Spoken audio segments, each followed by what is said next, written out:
Hello, everybody. Welcome to the 2023 Global Accessibility Awareness Day event for the UC system. Global Accessibility Awareness Day is also known as GAAD, G-A-A-D. I'm Jim Phillips, and I'm from UC Santa Cruz. We have some awesome speakers coming up shortly, but I wanted to take a quick moment to cover a few introductory items as we give people more time to join. As you may have noticed, we are recording today's webinar so that we can share it with the broader UC community later. The background we are using was created by UCSC's Dana Kennard, and I'll describe it here briefly. The Zoom background is navy blue with some lighter blue accents on the top left and bottom right. In the top left, it reads, "Your Path to Accessibility" in white. In the top right, the GAAD logo is pictured with the text May 18th, 2023 underneath it. There are two white dotted lines in the top left and bottom right corners. The one in the bottom right zigzags in a gentle curve in and out of the frame. The dotted line in the top left also gently zigzags, but points up to the Your Path to Accessibility at the top. Dana shared that she is hoping the line suggests a feeling of meandering. Quoting Dana, she said, "I love our theme this year. It made me think of the dotted line in the Family Circus comics." Also, the folks at Scribe generously offered the service in kind for today's event. You can learn more about how Scribe works by visiting their website, scribeformeetings.com. We are providing Scribe so that people who may not be able to use or see the shared slides can follow along on an accessible web page. This is an example of how we can help make this presentation more inclusive for everyone. There is a custom URL for this meeting, which I will now read aloud. bit.ly/U, capital C, capital G, capital A, capital D, 2023. Again, that's bit.ly/UCGAAD 2023. It is case sensitive. This event is also brought to you by the Electronic Accessibility Committee, a UC-wide group of dedicated individuals who collaborate on ways to advance inclusion and digital access initiatives at the UC. You can connect with your local EAC representative if you ever need anything, have questions, or want to volunteer to be part of a future event like today's webinar. In fact, the EAC is already planning an event for the fall that will focus on accessibility for UC employees. More information on that to follow in the coming months.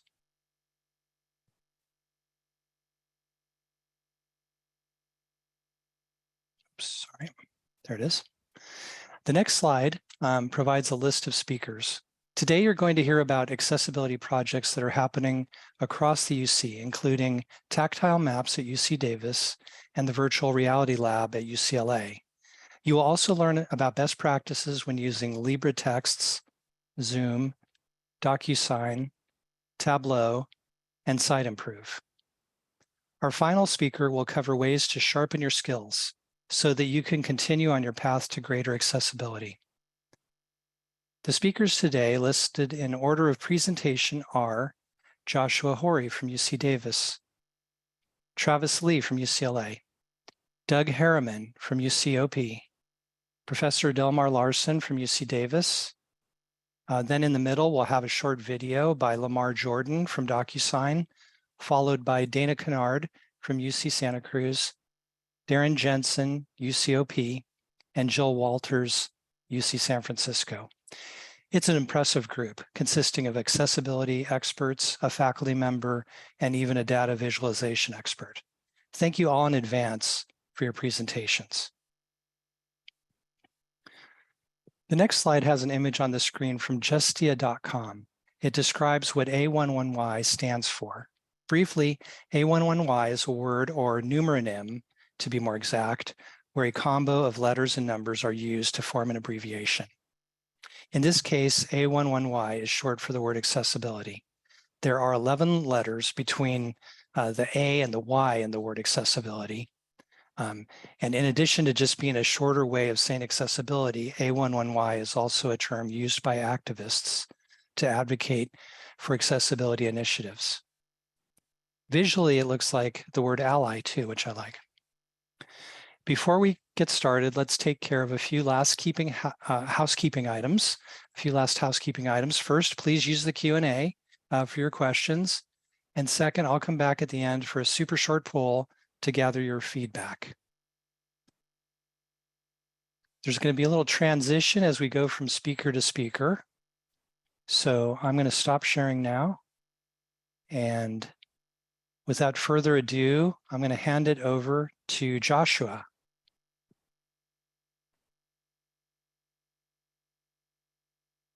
Thank you for the introduction.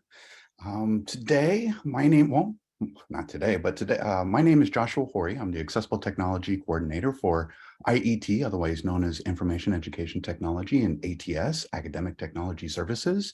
On here, I have a decorative image of my hand hovering over one of the 3D printed buildings on our map, which is highlighted in red. So the agenda today, we're going to go over the campus need, why we even decided to move forward with a map, student affairs grant that we teamed up with, and DIAC, which is a committee that we used in order to promote the need for the map. DIAC stands for Disability Issues Administrative Awareness Committee, and we kind of address accessibility issues on our campus. Then we'll talk about testing maps and finalizing the maps, some vendor issues, and then our final map. So let's get started. So on this slide, I have a couple of images of our old tactile map. So this was a Braille map that we had created back in the 80s. Kind of hard to see, not really good for images and whatnot, but had a very tactile feel. On the left, I have 3 images on here. One image on the left-hand side is the full Braille tactile map of our campus, kind of shiny and hard to see. On the left-hand side, I have on the top right, I have an image that's kind of focusing on Mrac Hall, where you can see the circle right before Mrac Hall, but Mondavi Center is missing. That's how old this is. And then right underneath it, I have an image that's showing the UC Davis relief map for the visually impaired, which is in Braille. And then you can kind of see some of the raised buildings. And this was one of the older maps that we had. Still needed to be updated, missing quite a bit of the buildings that we had installed since we created this map. We kind of needed a new one. So in DIAC, we teamed up.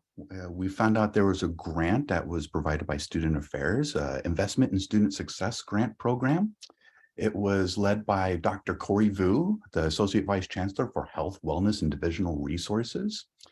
They approved our grant after we proposed it, and we teamed up with Susan Verba, who's a design professor at UC Davis, and created a class, DES 198. In this class, we had 3 design students and a couple of low vision students that were helping us out with designing how we would move forward with a map. We were involved with Touch Graphics, which was one of the vendors that we're looking at to maybe help us out. They have a lot of interesting tactile capabilities for students to use, and we're looking to use it to maybe potentially help us with some maps. So on this screen, I have a couple of different types of maps that we looked at. So a really big on the left-hand side, there is the Touch Mapper. This is a map that can be created by Google Maps. And as you can see, it is very busy, very hard to discern which building is which because they're so close together. Wasn't really useful for our campus, so we didn't move forward with this one, even though it was really nice and cool looking and made it really kind of small. But that was probably the problem, is that we couldn't determine the difference between the buildings. In the upper right-hand corner, we are looking at the T-Mapper from Lighthouse of the Blind, they actually have also created a way of really quickly converting Google Maps into tactile maps, but it's usually only describing the streets. Underneath that, it shows a LiveScribe Smart Pen that is on top of a colorful map. This is one of the things that we're looking at because you could actually tie audio into the LiveScribe pen and you can have it touched on the map and it announces it out loud.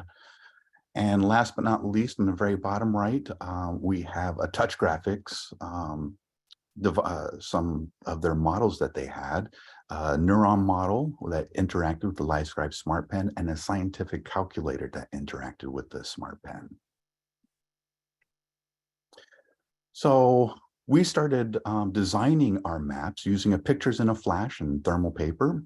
So on here, on the left-hand side, we have a full image of pictures in a flash content that we tape together to make a full map.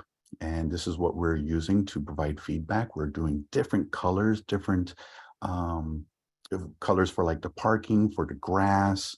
The colors for the buildings had to be black because that's how the pictures in a flash works. It raises anything that's black, but it leaves the colors alone. On the upper right-hand side, I have what we drew in as a legend for each one of the items that were on the map. And the bottom right-hand side, I have an image that's focusing on the Cicero living area that is highlighted in red for where some of our dorms are. Now, on our next slide over here, these are a little bit more finalized papers. So on the left-hand side, I have our full campus. These are printed on legal-sized thermal paper. 4 of them was enough to print our whole campus map.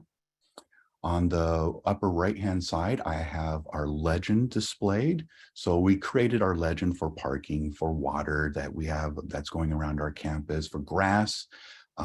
We did different shapes for buildings. We had housing areas that were tactile. We also had road and bike paths, which were the same feel. And then we had walking paths because walking paths are all over our campus. Then we had bus terminals that we were marking out as well. And so, and then the bottom right-hand corner is once again, we're focusing on Merak, where you can see kind of the circle, it kind of stands out. This one really kind of stands out where you can see the Mondavi Center is on there as well. Now, on this image, I have what is a 3D printed test. We were printing them in different colors of the buildings because we found that the pure black wasn't working with our LiveScribe Smart Pen. So we're looking at different colors that we could actually do with our maps and see if they were still accessible with our students. So we'd get some test cases where we would play with it and have our students interact with the content, and then we would give feedback. And then COVID hit. So we couldn't move forward with the LiveScribe Smart Pens. During COVID, they had discontinued their LiveScribe Smart Pens. And this was an alternative that Touch Graphics actually suggested. So what they did over here was they made all the buildings clear and they made all the background black. This is an overhead view of the whole campus that was 3D printed and put on a 43-inch TV. And on the upper right-hand side, you can see we're looking at our legend of our most visited places, and it has captions in the bottom left-hand corner that it basically captioned anything that's said by the display. And on the bottom right-hand corner, we have an image that's highlighting the Mondavi Center in red and is showing the rest of the campus unhighlighted by the tool. So the way that this one works is you can use multiple fingers on a map to feel around. And when you want something announced, you lift all your fingers except for one that is on top of the building or road that you want announced, and this TV will announce that building. It also has up to 4 layers of audio that we can add to each one of the buildings. And we do have editing capabilities. So if departments change buildings, we can edit that information. And on here, I have an image that's really going to, or a video that's really going to demonstrate the wayfinding capabilities, which provides an audio pitch for our visually disabled users to navigate the map and find their location on it.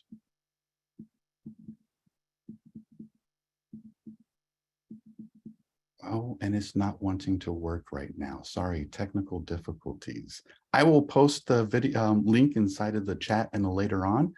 And for right now, I will move this back over to Travis. Thanks, Joshua. Hello, everyone. Good morning. And thank you for the opportunity to speak to you about a project that I'm very excited about, which is the UCLA AR VR Accessibility Lab. And today I'm going to talk to you a little bit about the goals, the status of the project, and how people with disabilities can benefit, and some of the challenges that people with disabilities face in the VR environment.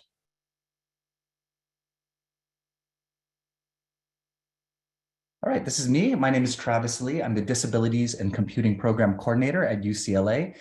Me and my department, we oversee the campus for digital accessibility. We vet products that come to the campus. We review websites. We even starting to look at the accessibility of instruction at UCLA as well. Okay, so what is the UCLA VR, AR VR Accessibility Lab? So this was a project that I had conceived of, a few years ago when I was thinking of the way that AR and VR are starting to impact online education and education in general.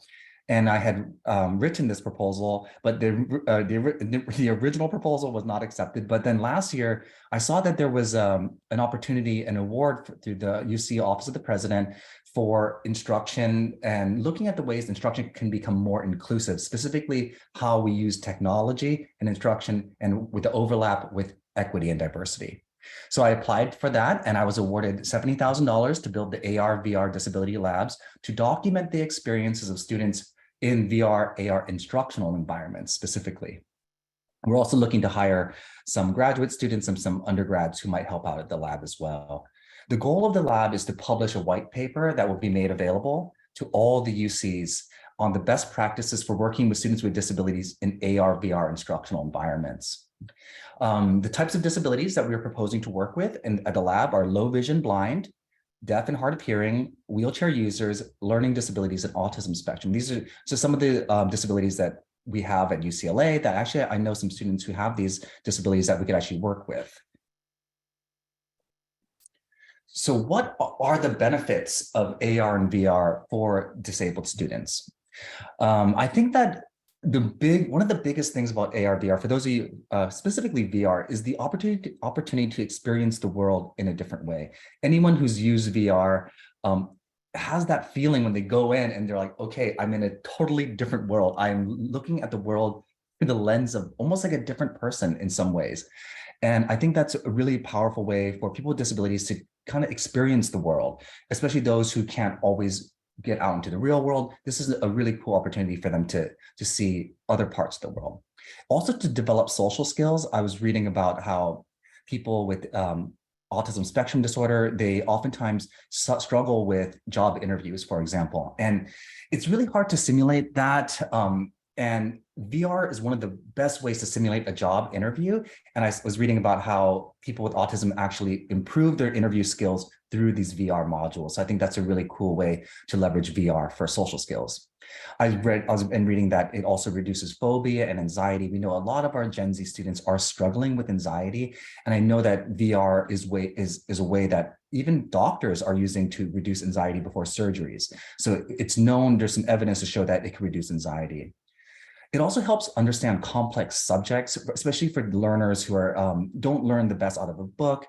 I remember visiting a VR lab at UCLA with the neuroscience department, and I've seen a lot of diagrams of how the eyeballs are connected to the brain, and I know kind of theoretically what that looks like.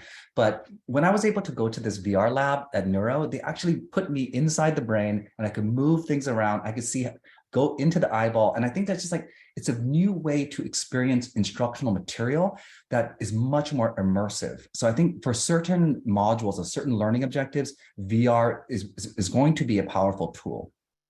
I think that also for distractions and focus, I know that oftentimes, especially our students with disabilities, struggle with distractions and focus. Even myself, I have a hard time watching long lecture videos, and I'm competing with multiple tabs.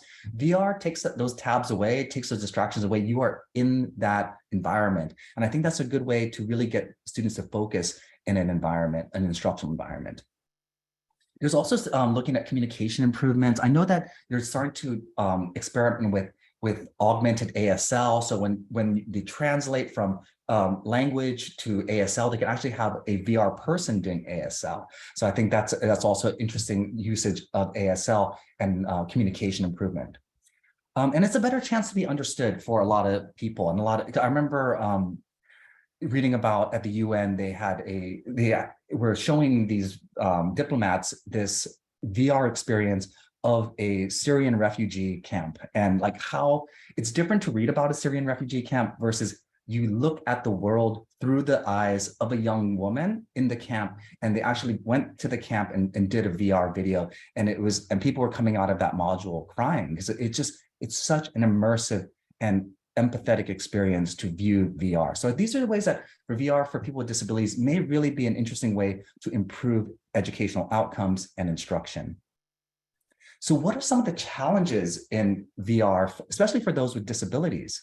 So currently VR technologies cannot be used with people who are blind. It's such a visual environment. I know they're experimenting with soundscapes, but VR is a visual environment. So it's going to be hard to truly leverage VR for people who are low vision and blind.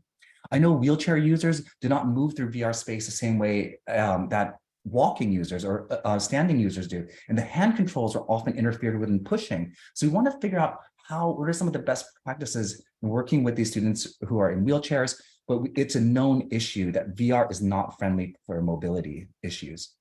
Interaction with virtual environments often includes precise targets that you need to hit using your hand controls. That may also be an issue for many people with disabilities.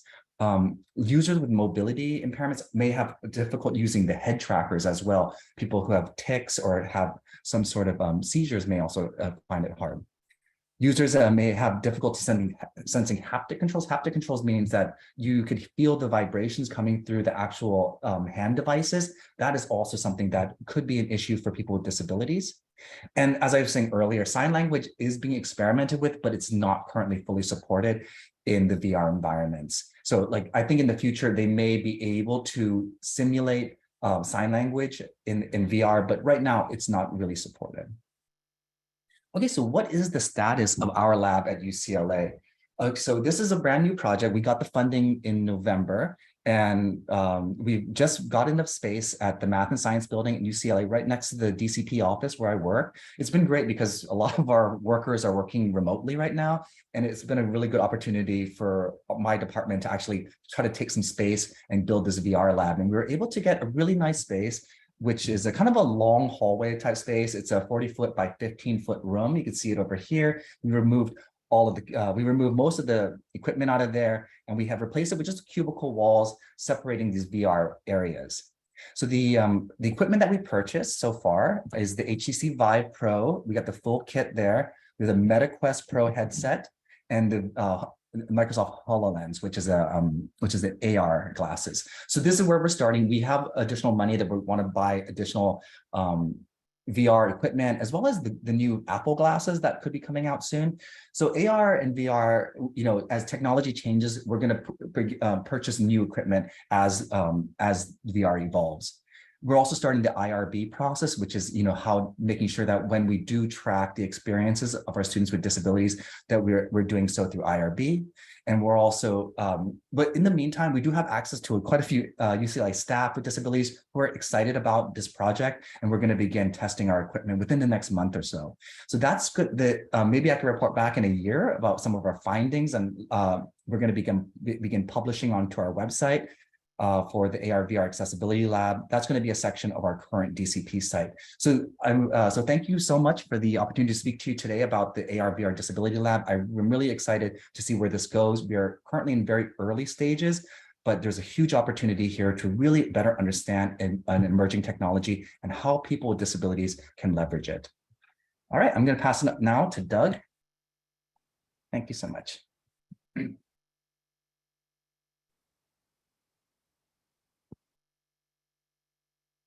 All right. Hello, everyone. My name is Douglas Harriman. I'm an instructional and web designer with UC's Office of the President. And this year for Global Accessibility Awareness Day, I'll be talking about how to develop accessible learning content. Now, obviously, that is a tough topic to tackle in 10 minutes because there are so many different types of learning content that we create and deploy, ranging from online content in LMSs like Canvas, Moodle, and Blackboard, to video content, digital documents, of course, lots of those in various forms, and possibly even e-course content. Not to mention macro considerations, like whether you intend for learners to consume information by reading it or by listening to it. So while we won't be able to explore all of those topics in great depth today, let's see if I can't get you started down the right path with some general guidance and great resources for learning more. Starting with the topic of reading. Now, some aspects of making text more accessible and easier to read are pretty obvious. Text should contrast well with the background behind it and be large enough and resizable so folks can easily see it.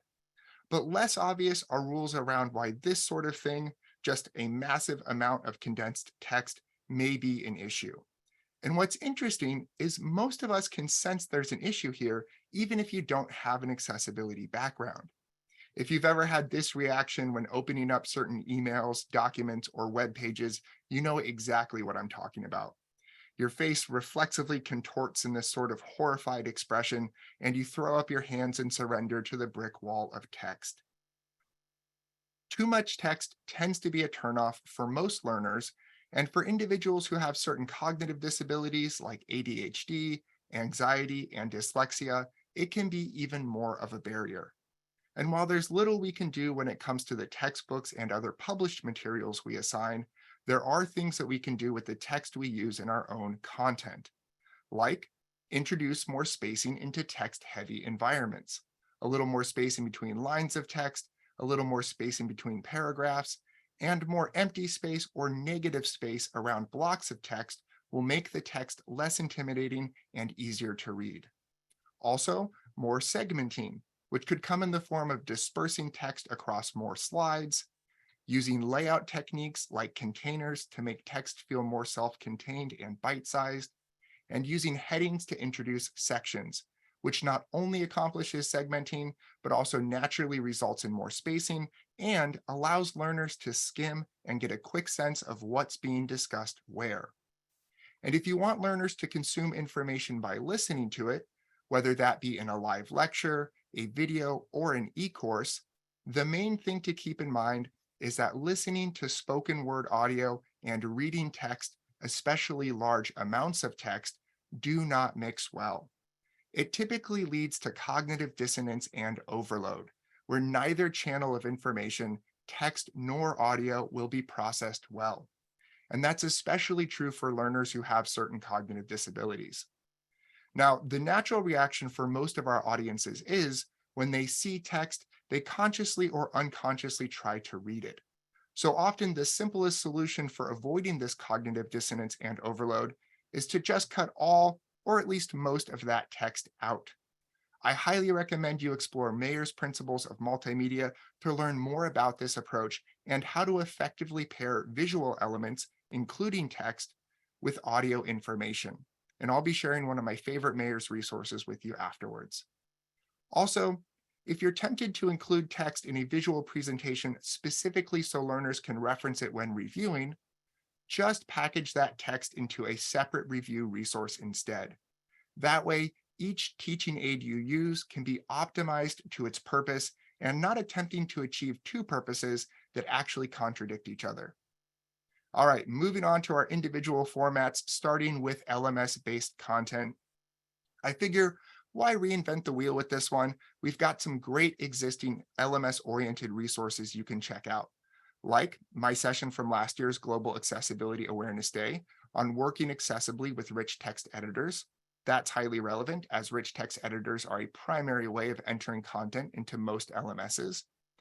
Travis, who presented right before me, also had a fantastic and highly relevant session last year in which he demoed Ally, an accessibility tool UCLA uses with the Blackboard LMS that's also available now at other locations and with other LMSs.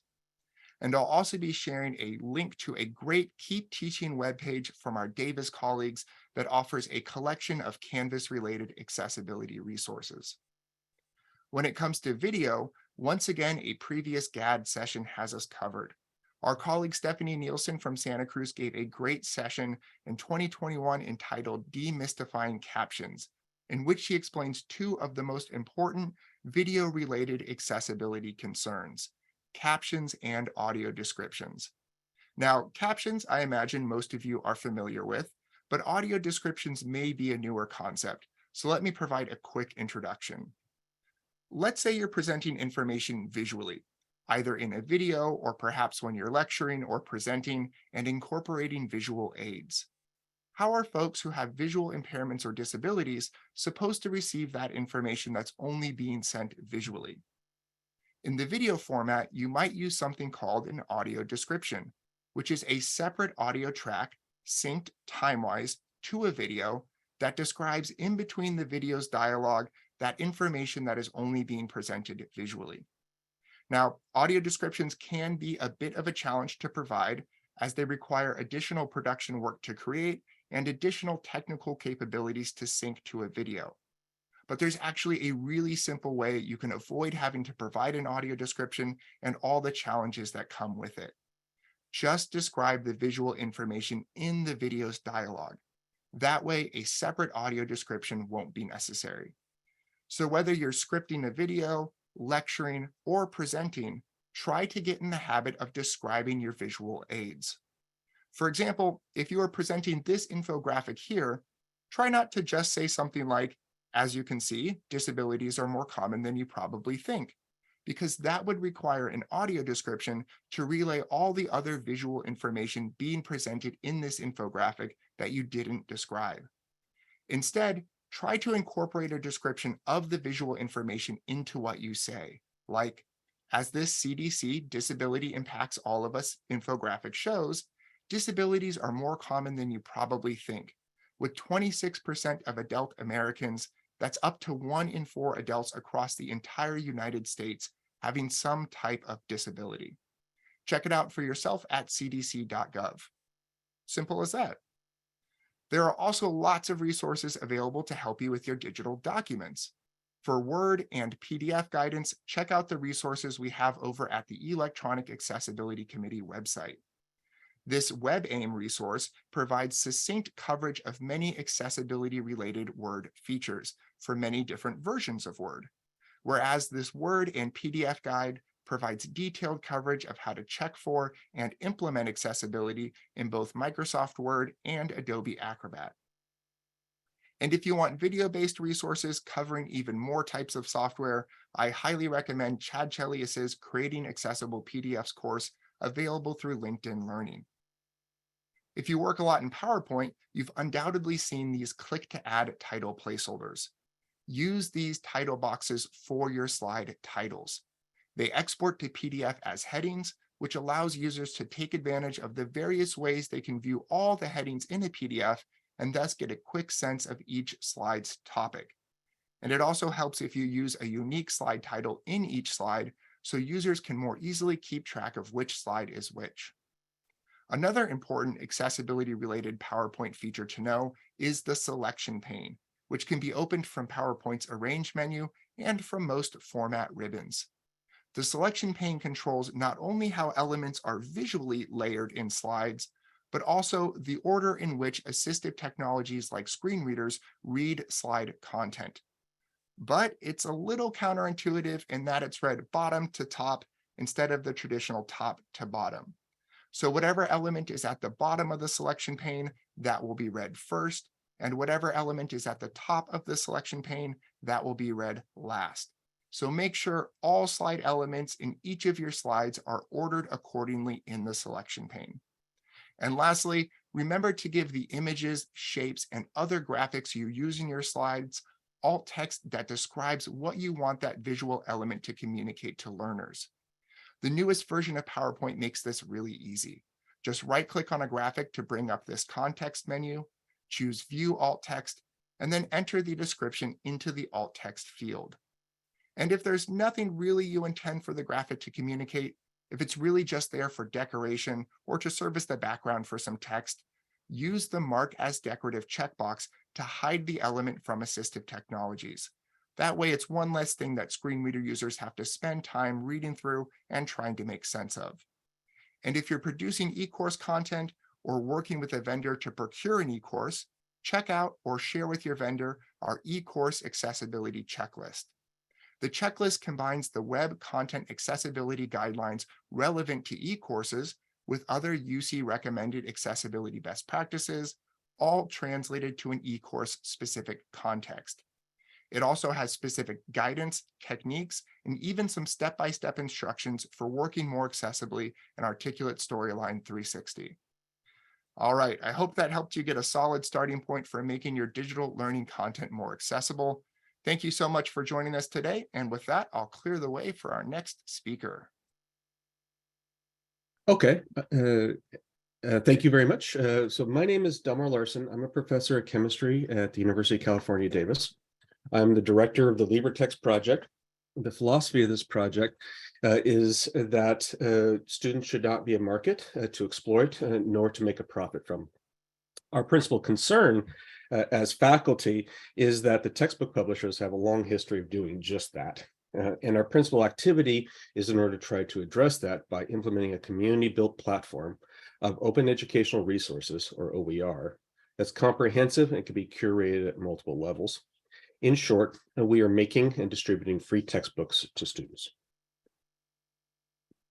A brief overview of this presentation includes a discussion of the LibreVerse and its libraries.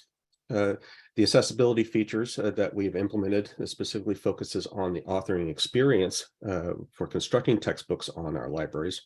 And then we'll focus primarily on the recently constructed real-time checker to aid authors in building content that fits GAAD conformance. So the LibreVerse is the platform that we have established in order to address the goals that I mentioned before. It's an ecosystem of interconnected technologies that are designed from a practitioner's perspective for maximizing OER impact. That's maximizing both content, maximizing distribution, and also maximizing the learning experience that students have.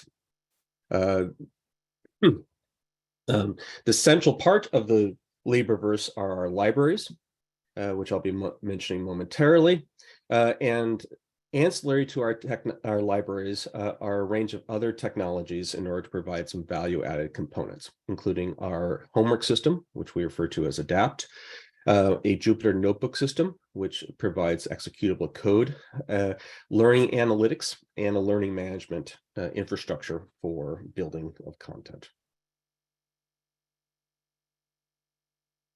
The libraries themselves consist of 14 interconnected, pseudo-independently operated wikis. We chose the wiki technology because it was the best technology for large-scale collaborative construction efforts. We wanted faculty in order to contribute content, author content on these libraries. We wanted external experts in order to be able to do the same, and also students in terms of what's now referred to as open pedagogy, where they can construct content and move things forward. That's beneficial from a pedagogical perspective. It's beneficial from a practical perspective. Each library focuses on a specific field or a collection of fields. For example, the chemistry library is the first library that was formed in this project when it was started 15 years ago and is the most mature. And one of our more recent libraries is the K-12 library, which focuses on primary and secondary education, while the rest are mostly post-secondary education. Each library has OER content that's stored as individual pages on the wikis. They're essentially curated by the development team or external curation boards. But the content on the library is, again, authored by one or multiple subject matter experts. And it's important in order to facilitate the construction of not just useful content for students in order to capitalize on, but to make sure that that content is accessible. So we follow a universal design approach in all aspects of our infrastructure, both from a technology perspective and from a content perspective, in order to ensure to the maximum capabilities that the libraries are as accessible as possible to students, regardless of their age, disability, or other factors. To address that, we've implemented a more standardized approach that's common in other commercial products, including building accessibility conformance reports, organized both by feature and by user, building usability guides to facilitate usage of our libraries, and building roadmaps to inform on the development of our accessibility features. Because this project was born out of chemistry, it has a strong STEM focus, which means that we need to address equations, which can be quite difficult in order to address well. To that end, we've implemented MathJax into our infrastructure, which allows equations to be rendered in an infrastructure that is compliant with MathML, which is the internal format which enables most MathML enabled screen readers to read out the underlying mathematics. This infrastructure follows WCAG 2.0 guidelines. Each MathJax fragment is included in a tab order. The menu can be triggered via the space or menu key, and the navigation in the menu is possible using arrow keys. Extensions to MathJax provides additional features, including the rendering of content through collapsible and explorable sub-expressions, an oral rendering tool that provides on-the-fly speech text, and a tactile rendering tool that enables Nemeth Braille output. The newest version of MathJax 4.0 will be released, or is expected to be released in the next month, and we look forward in order to be able to upgrade our MathJax version when it becomes available. The rest of this conversation is going to be focusing on the authoring experience. Josh Horry, the first presentation of this meeting as part of his work on the LibreText team, implemented a powerful real-time editor to aid authors in building content on our libraries. This editor is an open source alternative to commercial tech like UDoIt or Pope Tech with comparable or even superior features. Authors can check and edit without requiring external remediation efforts. This tool provides fixes and checks to multiple accessibility issues that are common in author constructed content, including headings, alt texts, tables, hyperlinking, and abbreviations. I'm going to talk about each of those in turn. So in terms of headings, this is one of the biggest issues that we've had with authors constructing content. We want to ensure that a consistent heading infrastructure is in place, and the checker provides an infrastructure in order to facilitate that by reviewing the content on a page and evaluating a hierarchical organization of the headings. The editor provides an infrastructure in order to handle the situations in which we operate outside of that hierarchical infrastructure. For example, container blocks, where we have asides or other examples, for example, separate from the content of the text, has its own designated heading, which is set at a heading 5, irrespective of where it is on the page. And then the CK editors, in order to ensure that the subsequent intra-container structure is organized consistently within the heading infrastructure. As far as alt text, was the second biggest issue that we've encountered from authors, ensuring that all the images that authors put on pages have the appropriate alternative text available. The editor goes through every image on the page, checks the image in order to make sure that it has an alt text, will evaluate whether that alt text has less than 150 characters in order to ensure maximum use in multiple screen readers. It will provide recommended fixes in order to address that, especially if it's meant to be a decorative infrastructure or requires a very specific alt text in place in order to be able to maximize the impact of alt text. The editor has an infrastructure in place in order to evaluate tables that are constructed in order to make sure that each table has the appropriate headings in place for the table, including scopes for the rows and the columns. It's able to identify if a table has a summary and then implement that summary into the table's underlying HTML infrastructure in order to, again, maximize the accessibility of the page.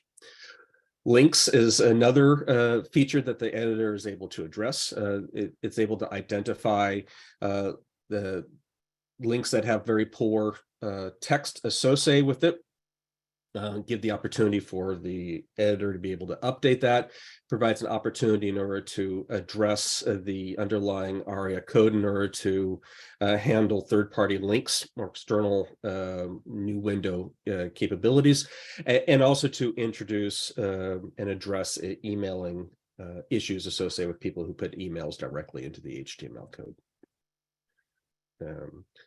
With that, that's the end of my conversation. We're very excited about the development of this editor in building a freely available OER content on our platform in order to ensure that it's as compliant as possible with WCAG guidelines. We look forward to expanding the scope of this editor, especially in light of recent artificial intelligence infrastructures.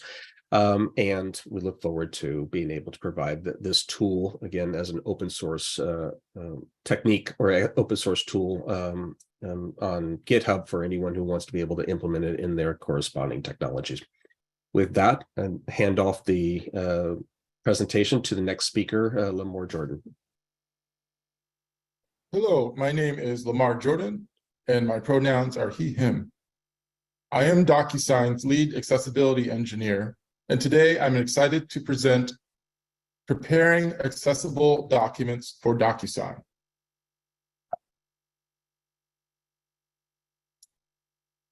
For today's agenda, we'll start with preparing Word documents. Then we'll move on to preparing PDF documents. And finally, we'll talk about adding accessibility info in DocuSign. Preparing accessible Word documents. With Microsoft Word documents, it's important to make sure that structure, colors, and alt text are included in the document. Structure allows people who use assistive technology to understand the content of the page. Colors, you have to ensure that the proper colors are used so people with low vision or problems with seeing different colors can understand the page. And alt text allows people who use assistive technology to understand images. Also, you always want to run the built-in accessibility checker when using Word. So let's dive deeper into this. What is structure? Structure is the way we understand the purpose of text. And structure also helps people with disabilities understand the document. Without structure, everything just seems like text. You don't know the difference between parts of the page that are lists, parts of the page that are headings, and you don't have sort of the organizational structure of the page without these things. So as I just mentioned, some examples of structure are lists, headings, and tables. So how do you use structure within Word? Well, Word has built-in tools to provide structure within the document. When you use these tools, assistive technology will detect them and be able to announce them correctly to someone using a screen reader. So how do you use them? If you're making a heading, you want to make sure that you don't just change the font size to make it larger and you don't make it bold to make it bolder. You want to select the text that's going to be the heading and open the styles pane and select whether the header is an H1, H2, or H3. So you're using the tools within Word to make headings. In the same way, if you're making a list, don't use numbers or bullet characters to make lists and indents to make it sort of look like a list. You select the text that is going to be inside of a list, and then you use the list button within Word to make it a list. Similarly, you do the same thing with tables and other structure. When you're done with your document, you always want to use Word's built-in accessibility checker. Under the Review tab, there's a button that says Check Accessibility. Activate this button, and Word will run an accessibility check for your entire document and give you a report. You can open this report and look at the individual issues, and it will tell you the steps to fix the issue at the bottom of the window. Once you've fixed all of these issues, you can run the accessibility check again, and ideally, you won't have any issues listed. It's important to note that these types of automatic checks only catch about 30% of all the accessibility issues. So if you can, you may want to have an accessibility professional look at the document to be sure, if it's complex. Let's move on to preparing accessible PDF documents. With PDF documents, it's important to make sure PDF tags, colors, and alt text are included in the document. PDF tags are sort of like HTML tags that are tied to every piece of content in the document to allow assistive technology to know what it is, whether it's a header, whether it's part of a list, and whether it's an image, and so on. Again, the same considerations for colors are important with PDF tags to make sure they are accessible. And also, you need alt text for images as well. Finally, always run the built-in accessibility checker when using PDFs. What are PDF tags? They're structural information in a PDF. As I mentioned before, they're similar to HTML. Every piece of information in a PDF is tagged as text. And if the PDF doesn't have these tags, it will not be accessible. So when you're determining the order of how things will be read in your document, you don't use the reading order tool within Acrobat to determine how things will be read. The reading order tool is not accessible to anyone's system outside of Adobe. So DocuSign uses this tag tree to determine the reading order of the document. DocuSign will look at the tag tree and navigate from the top of the tag tree to the bottom, and that will be the order that it will read the document to assistive technology. Once your document is complete, always use Acrobat's accessibility checker. To access this checker, you go to the accessibility tools when the document is complete, and then you activate the accessibility check button. Fix the issues found in the accessibility checker, and then rerun the check. It might be useful to consult with a PDF accessibility expert if you're using complex documents. PDFs require a lot more sort of intense work, and unfortunately, Acrobat is not accessible for people with disabilities itself. So it presents a little bit of a learning curve.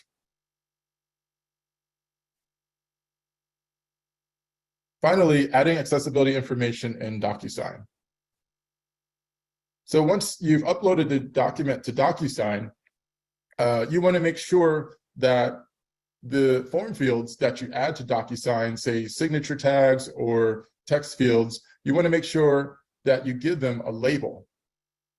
These labels, these tooltip labels, allow people who are using assistive technology, such as screen readers, to understand the purpose of each field.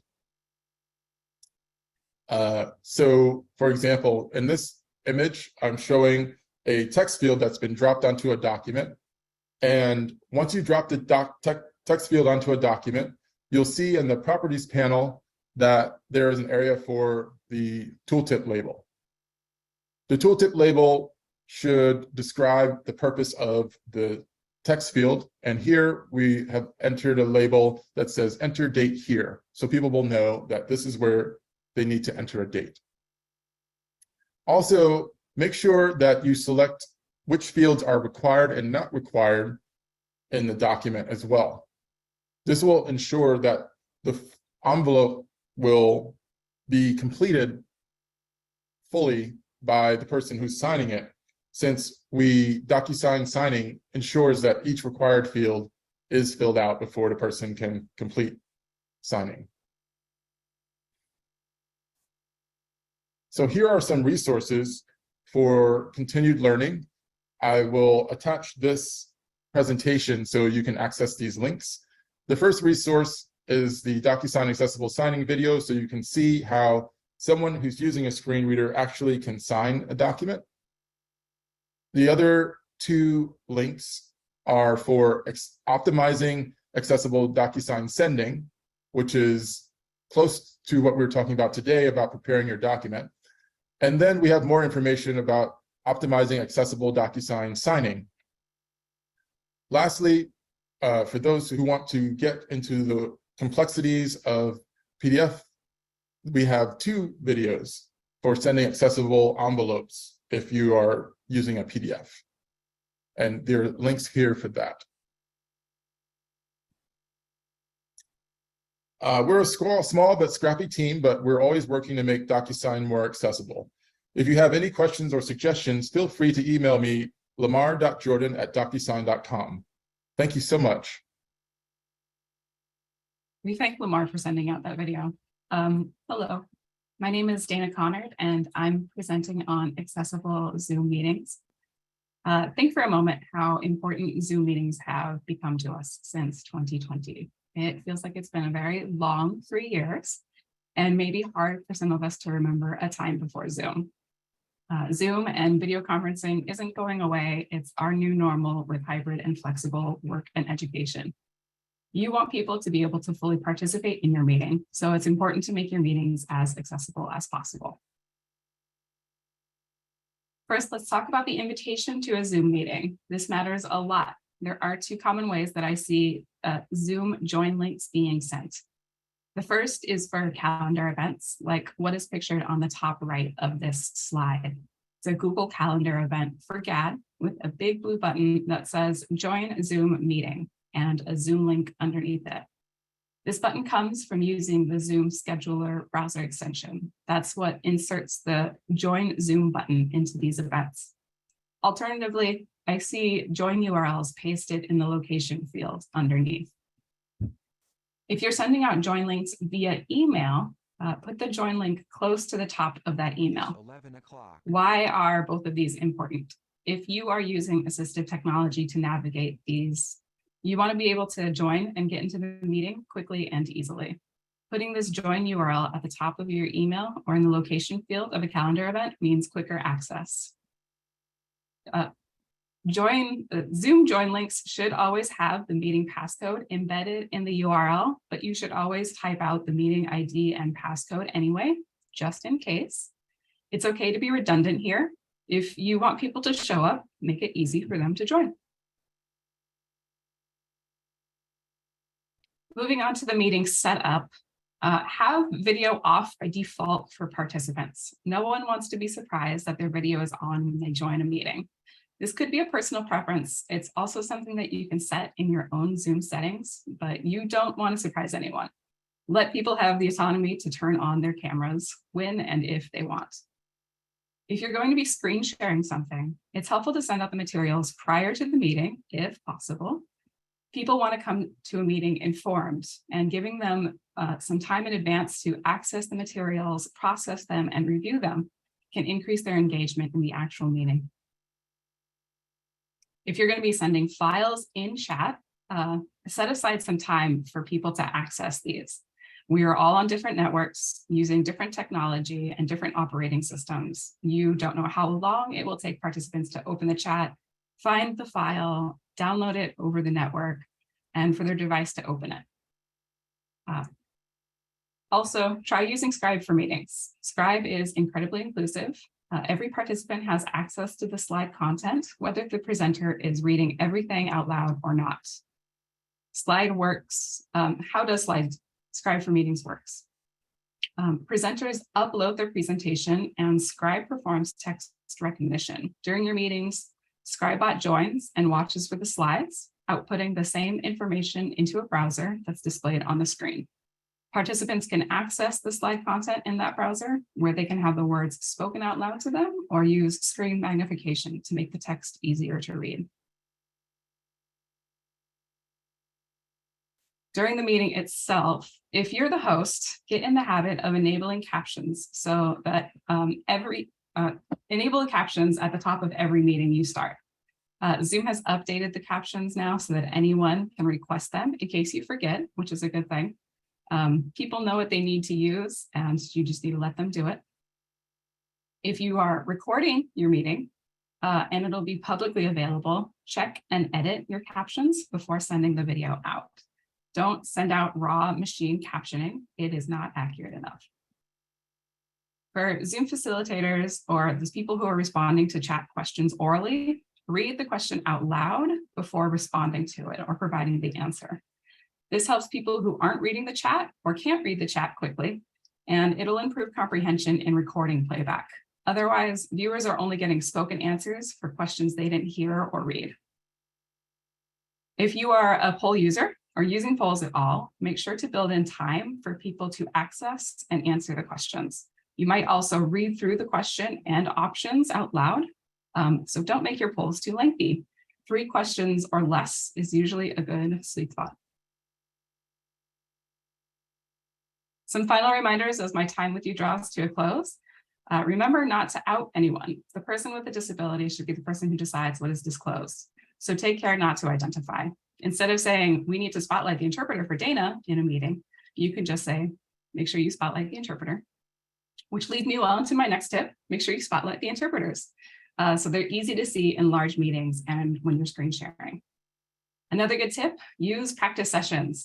Familiarize yourself with all the features, especially if you're going to be the host or facilitator of a meeting. You'll feel a lot less anxious about setting up breakout rooms if you've gotten time to practice. Lastly, and importantly, be open to feedback. It's part of our accessibility journey. Stephanie Nielsen from UC Santa Cruz has this great quote from Maya Angelou at the end of her email signature, which is a great quote to end on and just a good reminder. Do the best that you can until you know better. Then when you know better, you do better. Thank you for your time, and here's to better and more inclusive meetings. We'll move over to the next speaker shortly. Hi, everybody. I'm going to share my screen now.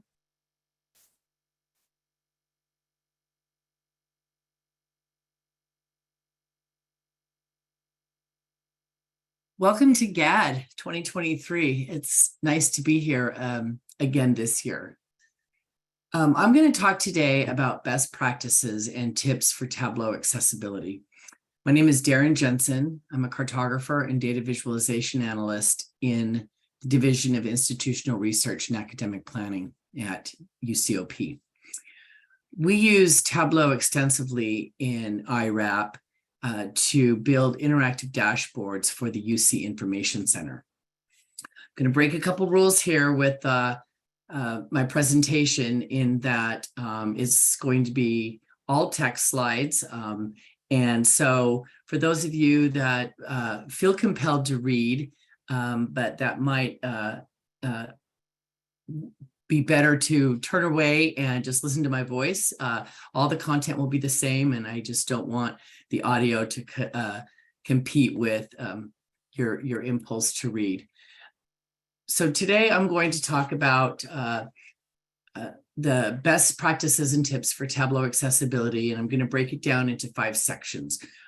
Organizing a dashboard, accessibility best practices, considering visual acuity, message clarity, when a dashboard gets published, and then I'll end with some resources available through UCOP and the Tableau forums.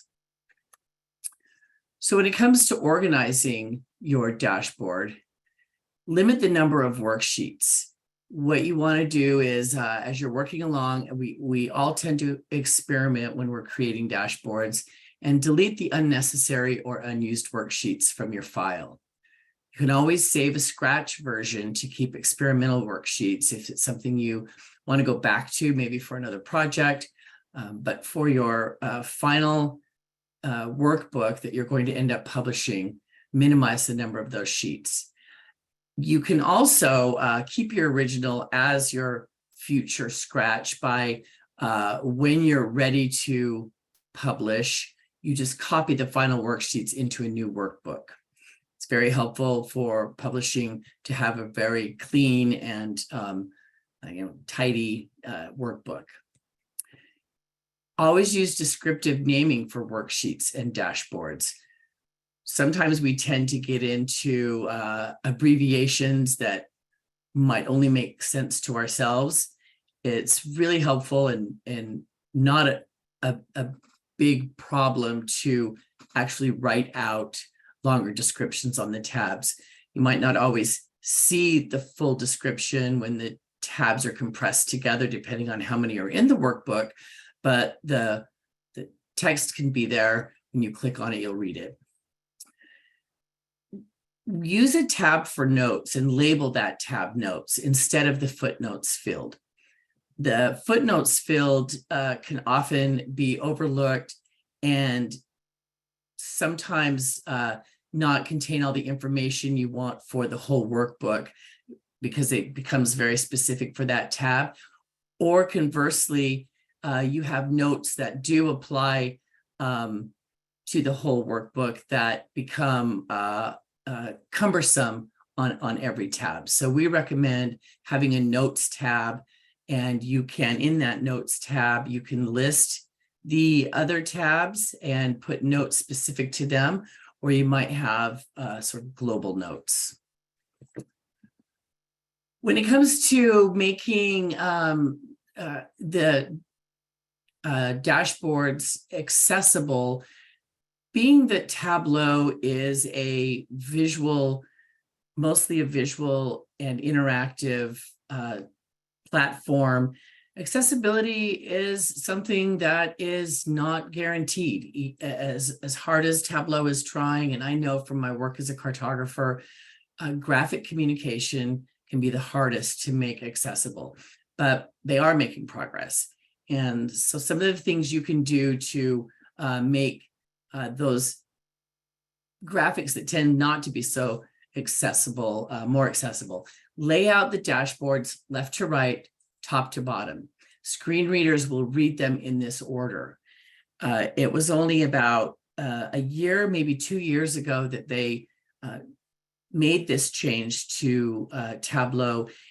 Originally, Tableau, or rather the screen readers would read the dashboard sections in the order that they were placed, which didn't necessarily conform with the order, the spatial order.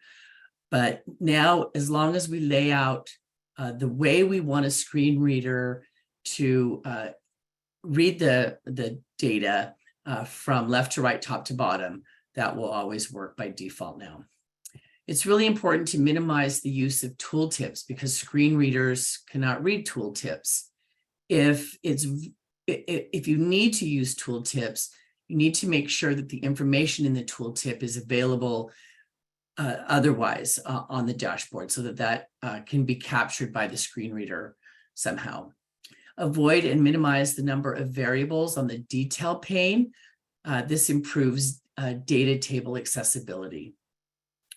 Use descriptive text for titles and hyperlinks. That's something that we should all be doing in all platforms all the time. And it's worth saying again because it's important, and even we who work in this field sometimes forget that, at least I do. Always caption images and charts. Another, should be ubiquitous by now, but isn't always. Always include alt text for images and charts.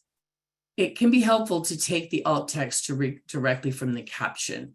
It makes it easier for users to map those one-to-one.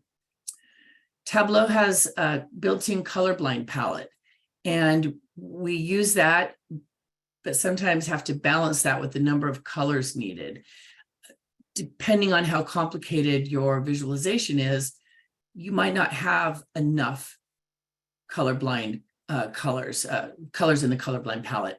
But that could also be a hint to you that you've got too much going on. And maybe you should use an additional tab and slice your data a different way so that you can get your messages across, but maybe make them more simple. Always consider color contrast. High contrast aids low vision users.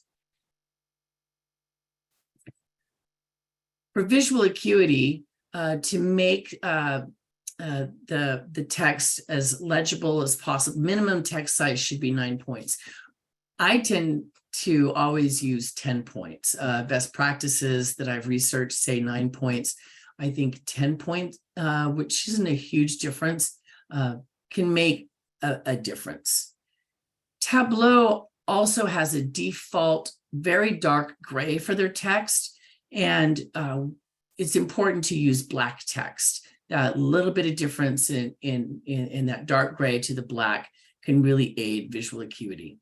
And be careful when using images and backgrounds that distract or cause low contrast. Sometimes putting an image that has a lot of variation in shade is problematic because in some parts, white text might pop out, but be faded in others. So when you're wanting to use an image in a background, the tone should be very consistent and not a lot of variation in the hue. For message clarity, always use clear and concise writing to save screen readers time and frustration. And I would say just for everybody, not just screen readers, jargon, clever turns of phrase, these things aren't really appropriate for doing data analysis. We should just be very clear, use simple words. Include an explanation of key points and data to aid those who cannot interact. Some users will find dashboards and be interested in the data, be interested in a message that could come out of the data, but aren't able to actually interact and use filters and things like that all the time. So it's really valuable to always include a key point or a takeaway message that you would like users to understand from the visualization. Make data interpretable by using logical field names. We at UCOP make most of the data from our dashboards downloadable. And so users can download the data, usually as an Excel spreadsheet. If we don't use logical field names at the top of a column, it's not very useful. People need to be able to understand what the data in those cells relate to. So a logical field name is important. And then test the data download to verify its functionality and clarity. Sometimes it doesn't download correctly, and just because we enable data download doesn't mean it's going to come through clearly or be workable. So just always make sure you test that. This just kind of pertains to what we do at UCOP. We should always, everybody everywhere should use descriptive file names. But in our case, we have a file name convention that is all lowercase and words separated by hyphens. So you in your organization will likely have your own file name convention. And if you don't have a file name convention, I suggest definitely that you develop one that is simple. And we always include OP's, UCOP's accessibility link and a statement in the web page footer to aid accessibility. And this is important for legal reasons also. So here's some resources. These URLs, the first two are from UCOP. The first one is the accessibility link and UCOP's statement on accessibility. And the second one is the electronic accessibility website that is loaded with resources for from many of the speakers you've heard here today. Lots of tips on how to make PDFs accessible, working with Word documents. So that's a really great resource. And Tableau has some presentations also on building accessible dashboards. Oh, it looks like there's one redundant link there. I'm going to have to verify that. And the best practices for designing accessible views. So those are three good presentations to watch. Thank you for your time today. See you next year at GAAD 24. And I will pass it on to the next speaker.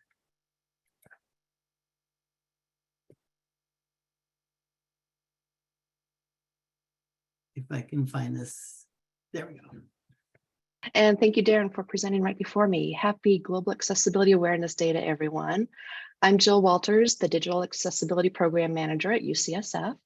And my presentation is titled Sharpen Your Accessibility Skills, to reinforce what you've heard today from the previous speakers.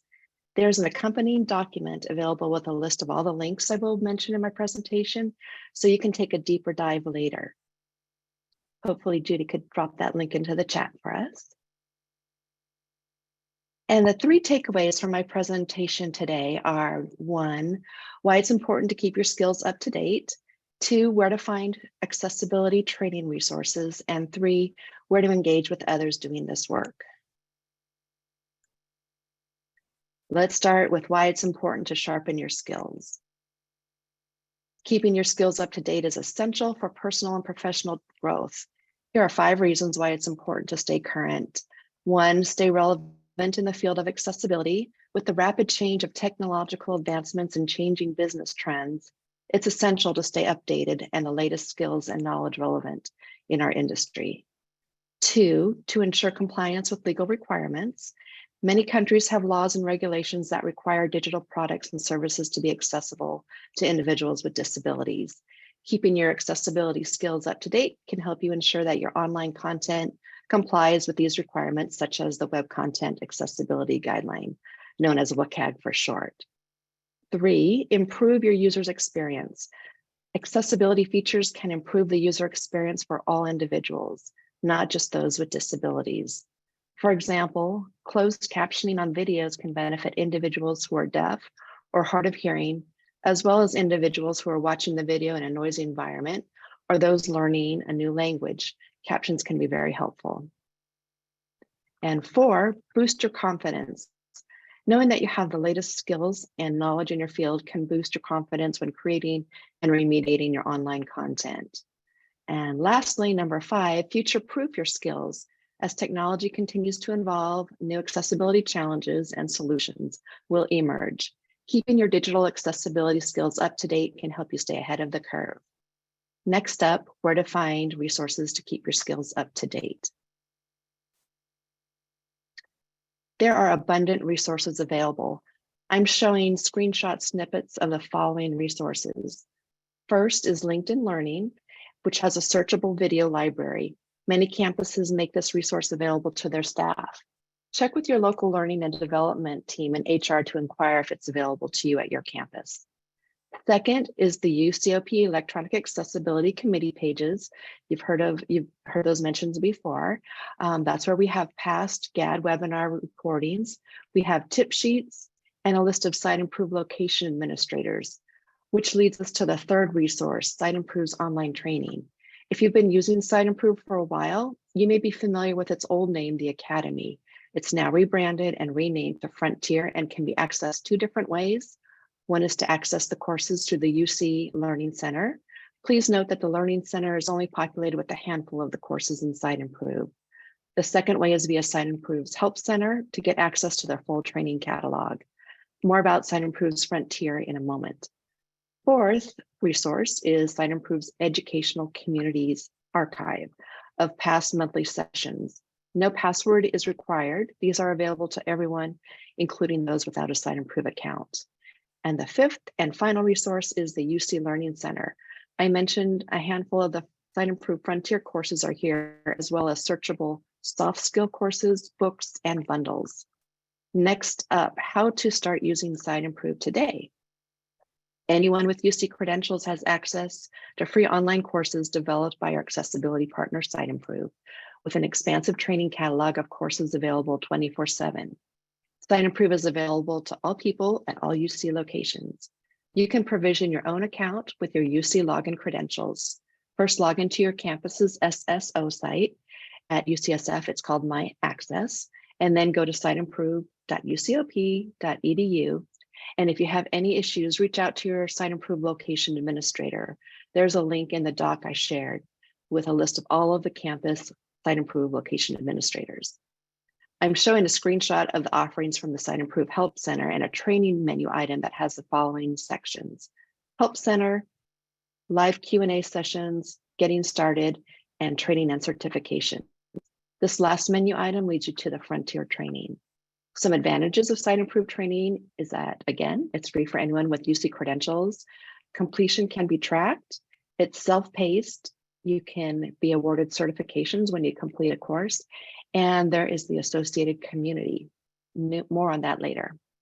The one thing about Site-Improve is there's not a lot of specific how-to techniques, but there is a wealth of information for everyone from leadership to content creators and developer roles. Next, I'm showing a screenshot of the Frontier welcome page with a navigation menu item to the training catalog.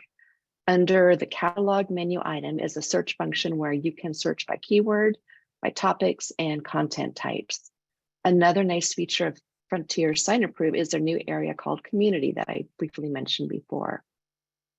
This brings us to our last topic, communities of practice. And the definition of a community of practice is a group of people who share a concern or a passion for something they do and learn how to do it better as they interact regularly. By sharing information and experiences, we can learn from each other, doing accessibility work, and sharpen our skills. Join events where you can ask questions and start conversations. You can pay it forward by sharing accessibility tips and tricks that have become part of your regular practice. Next, I'm showing a screenshot of 4 communities of practice we encourage you to explore. First, there's the UC Tech Slack instance with 2 channels of note. One is for accessibility and one is for Site-Improve. Second is the Site-Improve community message boards. When you're in Site-Improve, look in the footer, and I'm sorry, when you're in the Site-Improve training catalog, look in the footer for the word community.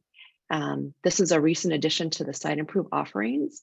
And here's it. The community requires a password separate from your UC credentials password. For Site-Improve community, when I joined, I used my .edu email for my login, but the system required me to create a separate password for the community module. Again, refer to the handout to reach your local Site-Improve admin who can help you get access. The third community of practice is the LinkedIn learning groups to discuss e-courses topics with others. For example, there's the Web Development Learning Group. Finally is the WebAIM email discussion list. The acronym AIM in WebAIM stands for Accessibility in Mind. This is one I highly recommend because, especially to beginners, because beginners to experts from the industry have posted questions and answers here. The WebAIM site is a wealth of information beyond the email discussion list with a free newsletter, subscription, training events, and more. Perhaps at your campus, you might have internal Microsoft Teams or Slack channels. Here's a few that we have at UCSF that might inspire you to create your own. For example, we have multiple DEI channels, a communicators network channel, and an IT forum channel where questions and answers can be found. In summary, I hope you embrace the 3 takeaways I presented: why it's important to keep your skills up to date, where to find free accessibility training resources, and where to engage with others doing this work to connect with you on your path to accessibility. Thanks for your attention today, and I'll turn it back over to Jim. Thanks, Jill. That was great. Well, I hope we had something for everyone today. We're just about at time. And but there is a poll that we were going to do. So if we could maybe launch that poll, and then maybe we'll have a minute or two for Q&A.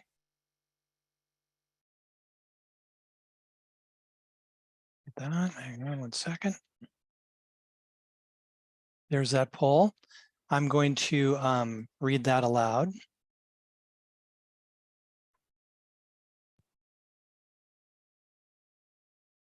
One second. Let me just stop sharing. Okay, that poll is, what was your favorite session today? And the choices are UC Davis, the Tactile Map, UCLA, the VR Accessibility Lab, how to develop accessible learning content, the presentation on LibreTexts, preparing accessible documents in DocuSign, Zoom accessible meetings, Tableau Accessibility, and the final one, Sharpen your accessibility skills. So we're going to just pause so people can have a moment to answer. And then if you've answered already, you can put in a question. We'll definitely try to follow up with you if we're unable to answer the questions today, right now. So just if you put your name in there and email. Thank you, David. Great. All right. Okay.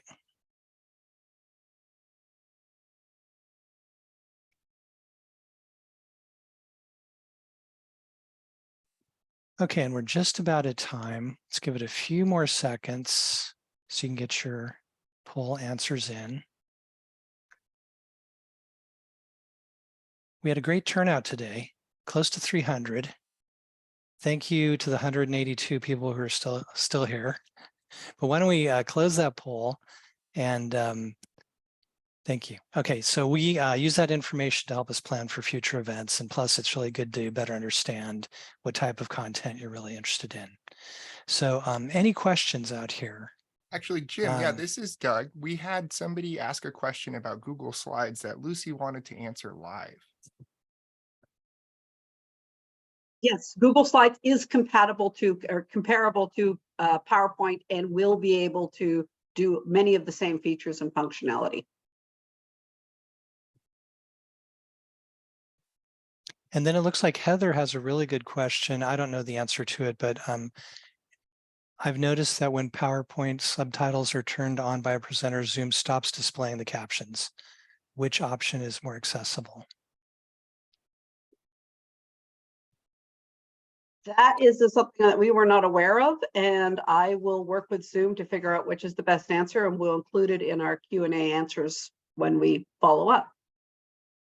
And I think Zoom uses Otter AI. For auto, yes, but for live captioning, you can always include your own captioner. Right. Good question, Heather. Any final questions? Okay, with that, I'm going to just say thanks to everybody who participated, especially the ASL interpreters. Thank you. And to all the people and the captioner. Thank you. And to all the people who worked behind the scenes to make this happen. A recording will be available in a few weeks. If you registered, we're going to send a notice to you, and you can also look for it on the UCIT blog. So thank you for attending today, and we look forward to seeing you in the fall at our next accessibility webinar. Thank you so much.